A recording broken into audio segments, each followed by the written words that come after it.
want to go through today the 5 things that I wish I knew as a beginner watercolor pencil artist. This is very much a video that I wish I could have watched when I was new to drawing with watercolor pencils. So I'll go through the mistakes that I made and hopefully you'll be able to learn from them and not make these same mistakes. So let's go straight into the first thing. First up, the paper is so much more important than I thought it would be. Now, I did know that paper was important. I think more than anything, I just didn't know what the right type of paper was. I bought pretty much the cheapest watercolor paper that I could buy. But when I applied the pencil to that paper, and more importantly, when I activated that with the water, it ended up looking really patchy. I didn't seem to have very good control over where all of the pigment was then going, and the paper went really warped. So I tried loads of different watercolor papers from here to try and work out if that was the problem. And the thing that I've realized that works better than anything else is if it's 100% cotton paper. Once I bought some 100% cotton paper, and it doesn't need to cost the absolute earth, I use an Arteza paper. It made a massive difference to my watercolor pencil drawings immediately. Now, while we're talking about paper, let's just take a minute to talk about the 2 different types of watercolor paper. There's hot pressed and cold pressed. Hot pressed is a really smooth paper, so it hasn't got any kind of tooth to it. Cold pressed paper is a lot more textured. I personally like drawing on the hot pressed paper because at the end, when I've built up all of the watercolor pencils activated with the water, I then like to add in all of the final details with the pencil without the water, just the pencil. And I think that's far easier on really smooth paper. It's much more difficult to add in all of those details on a kind of textured paper. The hot pressed is just a preference though. It's up to you if you want to use hot or cold pressed. Now, the next mistake that I feel I made as a beginner was not putting enough of the pencil down. If you want to activate the pencil with water and you only put down the tiniest amount of pencil, you're going to get a really washed out kind of muted color, which is fine if that's what you're trying to do. But a lot of the time that wasn't what I was trying to do. I find that you have to build up a reasonable amount of the pencil to get a nice and vibrant color. And now actually this is where making something called some color swatches is going to be really helpful. This is a set of swatches that shows you exactly what each color in your set looks like. And I like to show not only what the pencil looks like going from as light as I can go to as dark as I can go, just the pencil, but I also like to activate that with the water, and I can see what the pencil looks like once it's been activated too. You'll find that some colors look completely different when they're just the pencil on their own versus when it's been activated with water. So you can get a good idea from these swatches how much pencil you have to put down in order to make the color that you're going for. So if I want to make a really bright and bold red, I can see that I need to put a lot of that red down before activating it with the water. But if I want to add a really light yellow, I don't need to put as much. I think I just blanket put down next to none, and I didn't have these swatches. So I had no idea what it was going to look like when it was activated with the water. And what it looked like was a really muted color. Now let's think about activating with the water. This is obviously a really important part of drawing with watercolor pencils. And it took me quite a long time to work out how much water is needed to activate these pencils. I think there's often a temptation to put the color down and then just chuck loads of water on it, and what you end up with is no control over where that pigment is going, and it tends to wash out a lot of the color that you've got. So you don't want to put absolutely loads of water down. You also don't want to put a really small amount of water down because that's just not going to do anything. What I find best is to dip my paintbrush in my water, gently brush it against my hand, and then that seems to work out at roughly the right amount. I don't want to have a dripping paintbrush. I don't want to have a really dry paintbrush. I find if I were to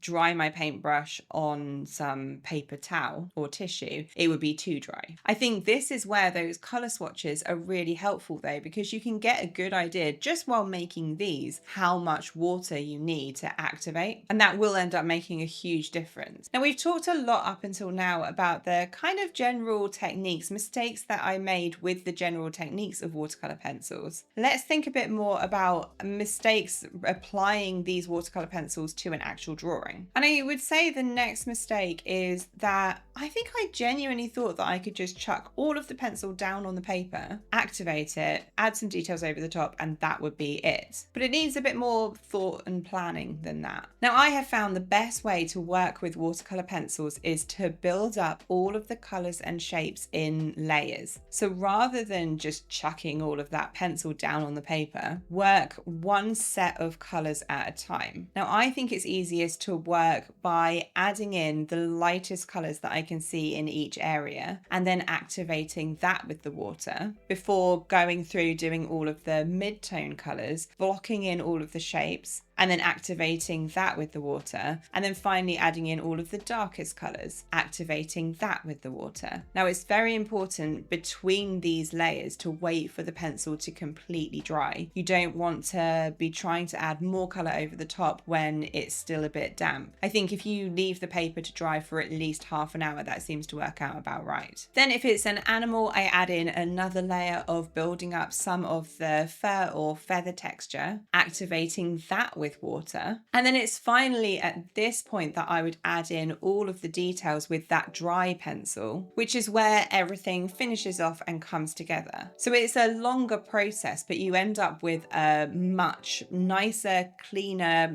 deeper drawing. I think even if I built up the lights, midtones, and darks all at the same time and then activated them with water, it's never going to look as rich as if I build them up in this layered way, just because we're building that color up gradually. It's also a lot more forgiving if you do it this way. Now, explaining that process actually brings me really nicely into the final point, the final mistake that I made as a beginner, which is giving up too soon. I was very quick to write off a drawing as this is never going to look good, let's just put it in the bin, when actually I don't think I should have. It's so important to bear in mind that the drawing is going to be not good for a lot of it. You have to really work through a very long, ugly stage to end up with the finished drawing. You just have to trust that it is going to come together if you follow that process. This duckling, for example, went through a very long, ugly duckling phase, but it did all come together in the end. So those are the 5 things I wish I knew as a beginner watercolor pencil artist. Do let me know in the comments if there's anything you wish you knew as a beginner, or if there's anything you're really struggling with. Now, if you found this video helpful, hit the subscribe and the notify bell to be notified about future videos I create. And if you've liked any of the drawings in this video, they are all available on my website. I have a huge variety of full tutorials in not only watercolor pencil, but also colored pencil and graphite pencil in a wide range of different subjects. Each and every tutorial includes really in-depth instructions, all of the real-time footage, details of all of the colors that I'll be using, sketch outlines, and the reference photo. I have some lovely beginner-friendly tutorials and some that are a lot more complicated as well. Check out the link in the description. Now, if you are new to drawing with watercolor pencils and you would like a more in-depth view of how to use them, my general methods, do check out this video here. Happy drawing, guys, and I'll see you in the next one.